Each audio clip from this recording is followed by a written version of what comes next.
Welcome to a special edition of On the Ground, a Bureau of Land Management podcast. I'm David Howell. The Bureau of Land Management manages about 245 million acres of public land on behalf of the American people. That's roughly 1 in 10 acres in the United States. 85% of BLM managed public lands allow a wide variety of uses, including oil and gas development, mining and mineral leasing, and timber harvesting, just to name a few. The other 15% of public lands carry a special designation, generally from Congress or the President.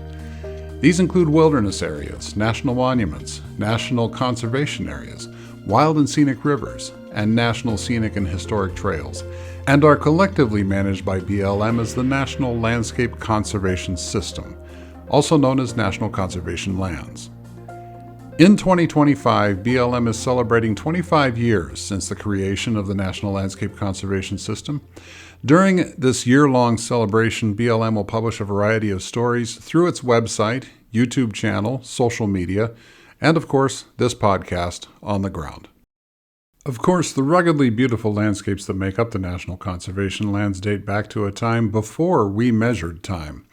But to understand how and why the National Landscape Conservation System was created 25 years ago, we actually need to go back more than 50 years, starting at a site along the northern California coast. In 1970, Congress designated 60,000 acres of land in Humboldt and Mendocino counties as the King Range National Conservation Area. It's an area that was considered too rugged to build the Pacific Coast Highway back in the 1930s. And today is a popular spot for mountain biking, hiking, and other outdoor recreation. I spoke recently with Jim Kenna, formerly BLM's California State Director, about this beautiful area.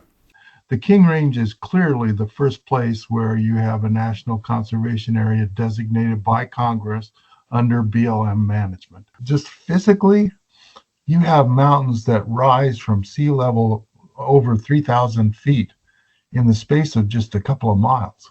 Mm-hmm. It is high drama stuff. It's really, really beautiful. It's so remarkable. And it's kind of a different experience for people because you have to think about tide schedules and all that kind of stuff, because some places you kind of need the beach to get from one place to the other. Yeah. But obviously you can't do that when it's underwater. That's right. So it's physically amazing and beautiful. It's historically really significant. And over the next several years, Congress designated other BLM national conservation areas in various western states, which were folded into the Bureau's multiple use and sustained yield mission, outlined in the Federal Land Policy and Management Act, or FLPMA, BLM's enabling legislation passed by Congress in 1976. During the conservation movement of the 1960s, Congress passed into law several landmark bills, including the Wilderness Act of 1964, the Wild and Scenic Rivers Act of 1968, and the National Trails Act of 1968. Each of these laws established their own systems of protected federal lands and waters, including on BLM-managed public lands. In fact, between 1968 and the mid-1990s, BLM had begun managing a variety of public lands and waters designated by Congress as national conservation areas, wilderness and wilderness study areas, wild and scenic rivers, national scenic and historic trails, and several related designations. Today we are keeping faith with the future. I'm about to sign a proclamation that will establish the Grand Staircase Escalante National Monument. Then, in 1996, President Bill Clinton threw BLM a curveball by creating a new national monument in Utah. Today is also the beginning of a unique 3-year process during which the Bureau of Land Management will work with state and local governments, Congressman Orton and the senators, and other interests to set up a land management process that will be good for the people of Utah and good for Americans. And I know a lot of you will want to be involved in that and to be heard as well. Previously, responsibility for managing national monuments had been delegated to the National Park Service or the U.S. Forest Service. But in this case, President Clinton decided to give management authority to the agency that had already been managing that land, the BLM. Cedar City District Manager Jerry Meredith was tasked with bringing everyone to the table. And so I already knew the county commissioners, a lot of the other movers and shakers, local politicians, local leaders. I had just come down to Cedar City from the Utah State office, and working up there, I knew a lot of people in state government because my job up there was external affairs and congressional liaison. So I knew the congressman, I knew the senators, I knew the governor. So I was able to work with all of them quite well, I think. And like I say, I was able to put together my own team of outstanding individuals. And between all the great work they did and some of the personal connections I have where I could sit down and talk to people and they would actually listen to me and I would listen to them, we ended up with a plan that I think is really good. Over the next 4 years, BLM was tasked with studying other areas that might qualify as national monuments, and to spend a lot of time on each, meeting with local officials and members of the public. In 1998, BLM Director Tom Fry hired Kim Harb, an attorney who had worked for both DOI and BLM, to be a senior counselor working on potential monument designations.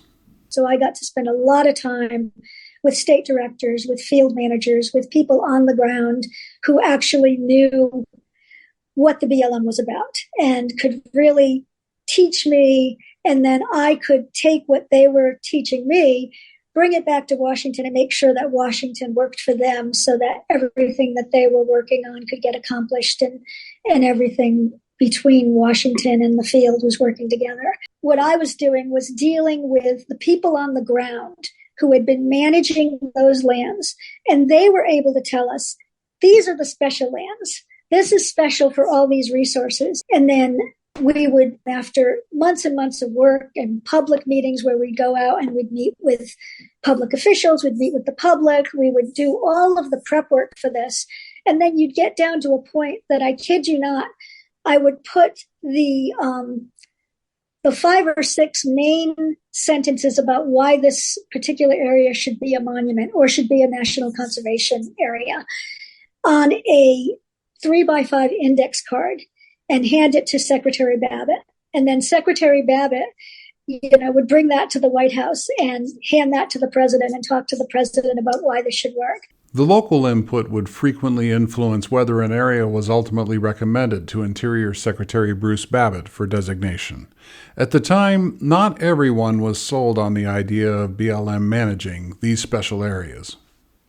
When something was recognized as being really special that the BLM was managing for its natural resources, for whichever natural resources it was, there would be an initiative, well, what we need to do is we need to make it a park, or we need to make it a monument first and then make it a park. And take it away from the Bureau of Land Management, give it to the Park Service, which was a wonderful agency that still is a wonderful agency and manages lands. But the idea was BLM had managed it so well that now we're going to take it away and give it to somebody else to manage. And we needed to change that. And BLM could continue to manage these lands so well and give them this extra protected status. And what made it different was you could have a monument on BLM lands that would be managed for multiple use. You didn't have to lock it up and look at it. You can have other uses of those lands as long as you still protect the resources that the designation was made for. That was really exciting. By the end of the Clinton administration, the number of BLM national monuments had grown to 15. Plus, the Bureau had responsibility for various congressionally designated wilderness areas, national conservation areas, wild and scenic rivers, and national trails. It quickly became clear to Interior Secretary Bruce Babbitt that a staff was needed to manage a growing workload of specially designated areas. For this, he created an office called the National Landscape Conservation System in July of 2000. How that office came together will be the focus of our next episode. Special thanks to Jim Kenna, retired BLM California State Director. We also heard from BLM managers Jerry Meredith and Kim Harb, who were recorded as part of BLM's Oral History Initiative. You can find out more about BLM's national conservation lands on our website, blm.gov. And we'll have photos of some of these outstanding places that we talked about in this episode. I hope you'll find a location on public lands near you to explore. I'm David Howell, and we'll see you out there on the ground.